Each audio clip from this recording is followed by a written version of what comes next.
would you accept to be in an open marriage? Can you imagine? Men always seem to think that open relationship solves all their problems. Well, Kweku has something to tell y'all. So Kweku comes from a well-to-do family. He's living his best life. His dad owns and runs a company and has a lot of houses and cars and businesses all around the world. But Kweku's life is work hard and play hard. Work harder and play even harder. He's balling through life. Unfortunately, his father wants him to settle down, be serious, take control of the company, be a family man. But unfortunately, Kweku's not looking for that. So his father finds somebody who fits that role, which is Inshira, his assistant, who has finally graduated to managerial advisor.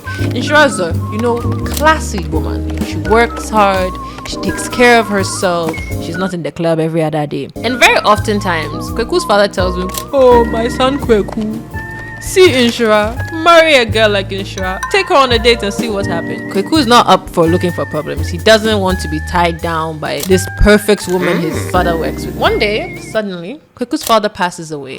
And honestly, that was devastating for everybody involved, both his family, the company, and quite frankly, the whole town. And Kweku's completely torn. Of course, with big people and money, the will has to be shared. And Kweku's certain that the company is coming to him and he wants to rise to the occasion. The lawyer comes over to see all his family members and says he's going to break down the will. Kweku's father's will instructs that all things be divided among certain people. The houses, the cars. Last but not least, his company is to go to Kweku if and only if he decides to marry Inshira. Now, that is a problem for Kweku because now this is like marry her by force business. He decides that he will come up with a plan. During this relationship, Inshira had told him very clearly that she's not doing sex before marriage. So he said his plan must succeed. So he will abstain. All of this for Inshira that he doesn't love. Finally, the D-Day appears. They get married and then, husband and wife things. At this juncture, he's married. The company is for him. Inshira doesn't need to know. He's going to step outside. And step outside he did with anybody willing as long as they kept it a secret. Eventually, rumors started floating around the office that Kweku's sleeping around. But even with all these rumors, Inshira is not changing. She's still there. She's still going to work. She's still doing her wifely duties at home. So Kweku's convinced that he's gotten away with it. He's scot-free. Until one day, as he's gallivanting in his house, doing the things he's not supposed to be doing, Inshira returns from a trip early and she catches him red-handed. At this point, she's angry. She's frustrated. She's crying. Honestly, she kind of wants to...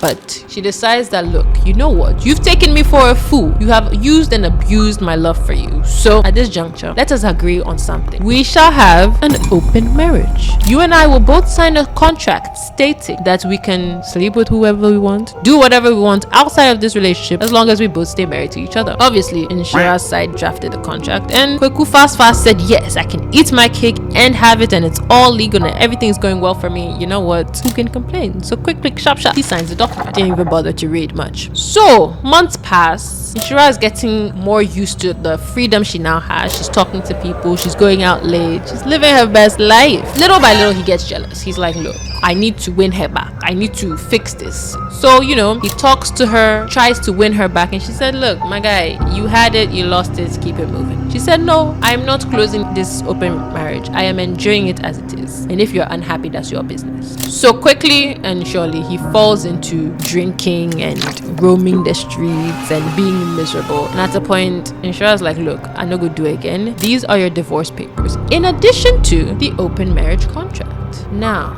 with the open marriage contract, Kweku quickly realizes that there is a clause that he never realized that states, should she decide to divorce him, she gets everything and he gets nothing. Now, with the addition of the divorce papers, Kweku realizes that if he signs, he goes away with not only losing money, but his father's company as well. He disagrees. At this point, Inshira has packed her things. She said, I'm going. I found somebody I like who's going to marry me. Pack this up real quick, sign the paper, and let me be free. Kweku's tormented. He doesn't know what to do. So, of course, his solution is the bottle. He goes out, goes drinking, sees some fine girl, trying to drown his sorrows in enjoyment. He takes her to the back and without paying attention quickly ends up in an entanglement. Unfortunately for Kweku, that interaction is recorded and the following day appears all over the newspapers, social media, everywhere. And every day it's a new headline. First day, she's an underage girl. Second day, she was taken against her will. Third day, it was. Before you realize, the stories are getting increasingly worse and Kweku has no out. So he talks to his lawyer. His lawyer tells you, look, my guy, at this juncture, it's getting risky. Sign the divorce papers. Lose everything. Because right now, you're facing jail with all these allegations in the air. At this point, he agrees. He says that there's no hope. There's nothing to do. He signs the divorce papers, lets Inshira go, and loses everything. Over the next 2 years, Kweku's trying to build his life back together. He goes incognito, he works with a friend. He's doing everything possible to save his soul and, move from this bad place he put himself in. Until he tells himself, you know what, I am healing. Let me check on what Inshira's been up to the past 2 years. Obviously, she's likely to be married with kids. But he'd blocked her, so he was like, let me see what's happening. Just to find out that the person she married was his former lawyer. Of course, now we have to dig inside the social media and see what else we can find. And lo and behold, we find the mysterious girl that Kweku slept with at a bar, hanging out with the same two of them. Of course, he now realizes that he thought was planning to marry somebody and run away with his father's company and money, that they instead tricked him. But you know what? That's how Kweku landed himself in this entangled web. But that is just the beginning of the story.